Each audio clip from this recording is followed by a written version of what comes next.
Então, vamos lá então. Acompanhe com a gente 2 Timóteo capítulo 2. Portanto, você, meu filho, fortifique-se na graça que há em Cristo Jesus. E as palavras que me ouviu dizer na presença de muitas testemunhas, confie a homens fiéis que sejam também capazes de ensiná-las a outros. Suporte comigo os meus sofrimentos como bom soldado de Cristo Jesus. Nenhum soldado se deixa envolver pelos negócios da vida civil, já que deseja agradar àquele que o alistou. Semelhantemente, nenhum atleta é coroado como vencedor se não competir de acordo com as regras.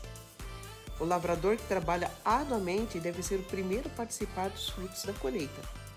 Reflita no que estou dizendo, pois o Senhor dará a você entendimento em tudo. Deixa eu chamar a atenção para você. Então, ele começa a carta mencionando o seu filho, o seu filho na fé, o seu discípulo Timóteo, dando uma observação para que ele esteja se fortalecendo, se fortificando na graça que é no favor de Deus, tá?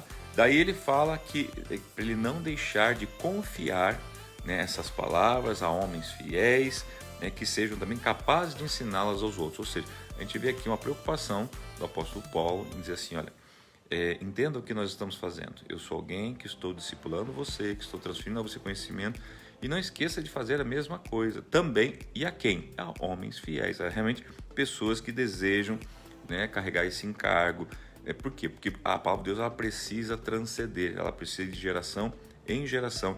Então aqui a observância no que se diz respeito a gente não deixar de ensinar, Então observe, só vou ler mais uma vez aqui, confias a homens fiéis que sejam também capazes de ensiná-las a outros. Esta importância de a gente estar continuidade, pastor? Daí ele fala da importância de suportar os sofrimentos, Você vai ver que em todo o cristianismo, irmãos, há vitórias, há rompimentos, há milagres, mas também há momentos de sofrimentos que você deve aprender a encará-los como algo de um processo, Não como algo negativo, algo ruim, mas algo em um processo. Então primeiro ele faz a menção, então assim,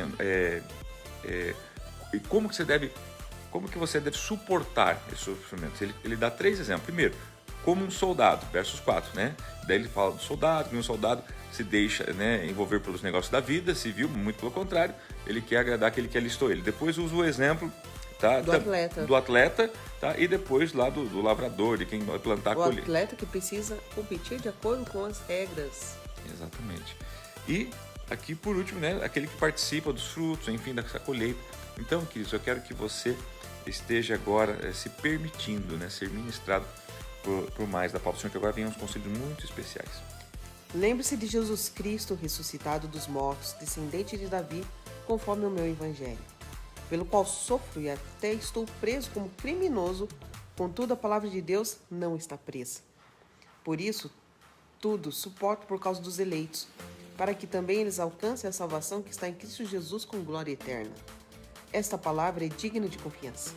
Se morremos com ele também viveremos. Se perseveramos, com ele também reinaremos. Se o negamos, ele também nos negará. Se somos infiéis, ele permanece fiel, pois não pode negar-se a si mesmo. Continue a lembrar essas coisas a todos, advertindo solenemente diante de Deus, para que não se envolvam em discussões acerca de palavras. Isso não traz proveito e serve apenas para perverter os ouvintes.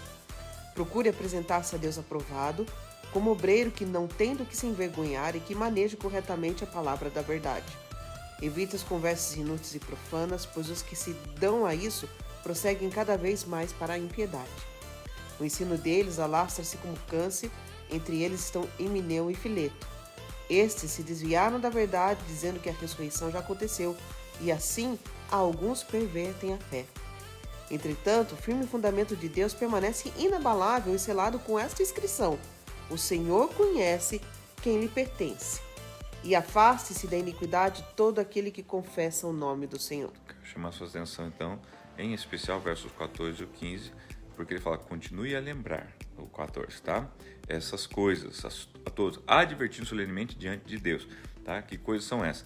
Daí ele fala sobre acerca das discussões, que não levam a lugar nenhum, discussões acerca de palavras, Ele fala, não traz proveito, Serve apenas para perverter os ouvintes, ou seja, não perca tempo com isso. Daí o que ele diz? Qual a recomendação aqui bem pontual? Versos 15.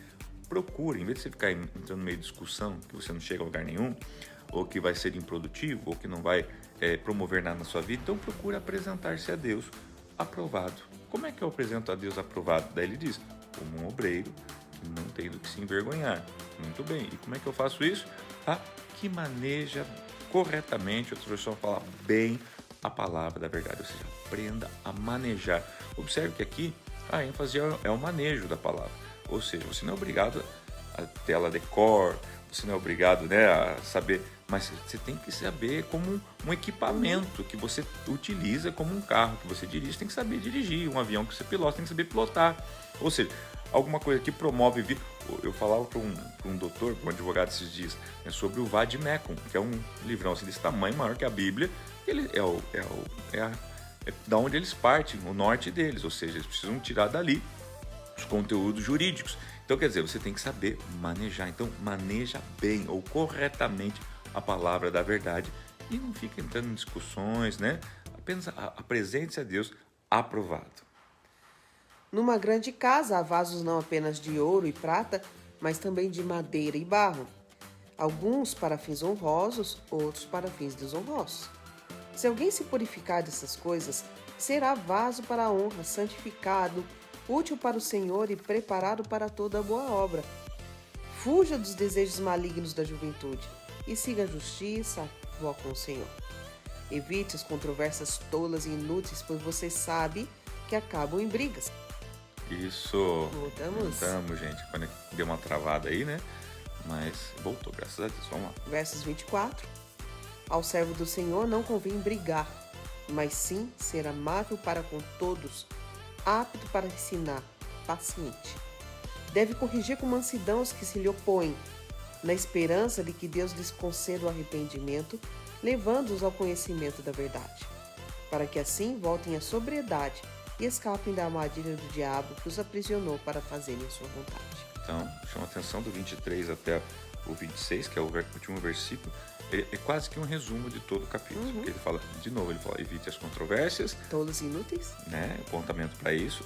Daí ele fala assim que não convém ao servo de Deus brigar, ser briguento, ou seja, ficar entrando em confusão. É para ser amável com todos. Mas deve estar apto para ensinar. Então lembra que lá em cima também ele fala sobre isso, né?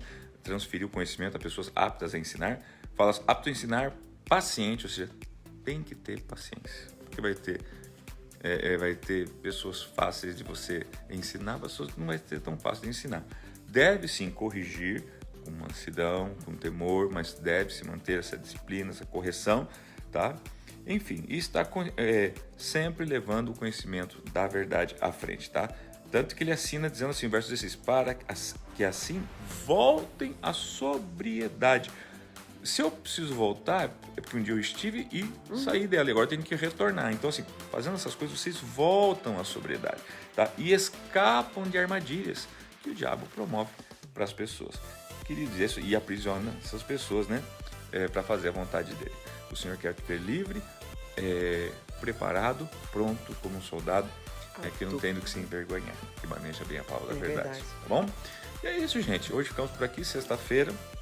Lembramos que amanhã é sábado e domingo, né? Nós não temos a live ao vivo, mas você pode entrar pelo YouTube e assistir as que você não pôde acompanhar ou rever, enfim, fazer as suas pontuações também. A gente sempre ressalta que é importante. Às vezes você está aí com o teu caderninho, vai fazer uma anotação. Se Deus fala ao teu coração acerca de um versículo ou outro que a gente não pontuou, mas você deve pontuar. É o teu estudo, é o teu tempo de também pensar nas escrituras e meditar nela, tá bom? Que Deus abençoe o seu dia. Só sexta-feira, né, pastora?